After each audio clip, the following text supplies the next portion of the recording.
So, first impressions. Really nice bike. It's got a solid feel about it. It feels, if there were two words I think I'd apply to it, I think they'd be big and planted. So let's deal with that first one, because I know frame size has been an issue for a lot of you, or a question for a lot of you, and as I said in my previous video, I'm 186 centimetres and I plumped for the XL. Now, if I'm honest, I would have got away with a large. I think the XL, I'm at the bottom of the XL frame size, but yeah, it still feels like I'd have got away with a large. So, in terms of road manners, right off the bat, this new 105 is incredible.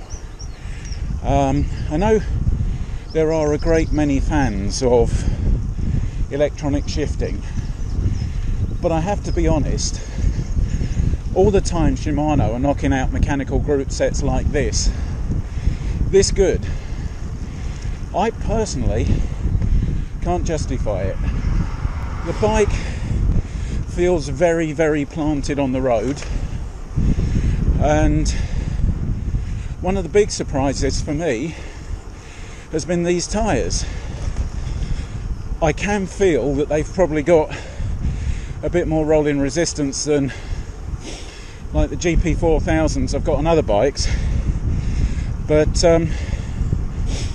they feel really predictable, and through the corners quite confidence inspiring. Now, when you think that, I think when I looked at these on the Planet X website, you can get them for under 10 quid each. That's impressive. As I mentioned yesterday, I have swapped that saddle out for an Adamo, which just seems to make sense, because the other one, Jesus, that was like an act of torture. So with 37k covered, what do I think of it? I love it. I mean, £1,000. When you think of the value for £1,000, full carbon frame set, don't look shabby at all. Would swap those wheels out. I'm going to swap those wheels out. I've got a set of Bontrager deep section carbons that are going to go on this. These Team 30s, they're a good, honest, solid wheel set. There's not a huge amount of engagement on the rear hub. Feels quite sloppy, and as a wheel set, they do feel quite heavy.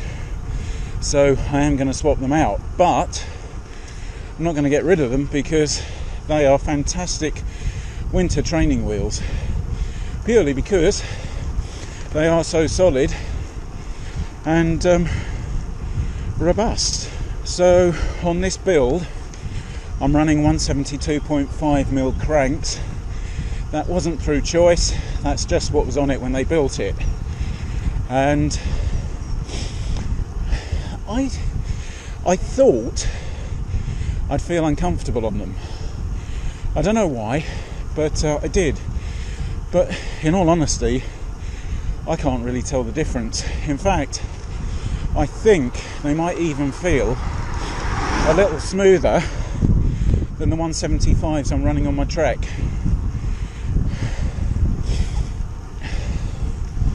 I'm also going to be fitting a power meter, and because this is such a new group set, there aren't many single-sided options for it. So I'm going to be trying one of the Avo or Avo, don't know how you pronounce it, power meters that effectively you just glue to your own crank arm. You can have them do it, or you can buy a kit and do it yourself. So if you're in the market for a half decent carbon road bike and you've got about £1,000 to spend, my personal opinion, I think it would be very well spent on this. It looks really good, and let's be honest, that's important. As a mate of mine used to say about his bikes, if you go out to the garage in the morning, open the door and it don't float your boat, you've wasted your money. So this definitely looks the part. It rides beautifully. It feels solid, stable, feels really well put together as well. And you know, I keep going back to £1,000. Okay, there will be things that you'll want to change about it.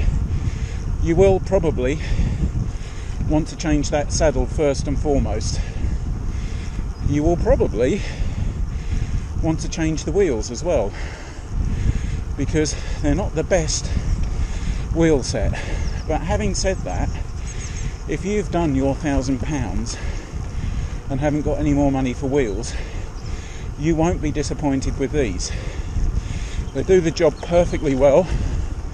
They look fantastic. And from the other set that I've been running through many winters, I can tell you they take a lot of So let's just take a minute to talk about that sizing issue for the final time. Like I say, in XL, this is quite a big frame. I was, I think, at the bottom of the XL size range, and you can tell that. You can tell it just by standover height, where there's very little clearance between the plums and the crossbar. So, but having said that, when you're on it, does it feel too big? No, it doesn't. And that riding position, which I thought would feel very focused, has been a bit of a surprise. It feels very comfortable. I would say that if you wanted to do a long sportive or something of that nature, then this would do it all day long, very happily, and you wouldn't feel too shabby at the end of it.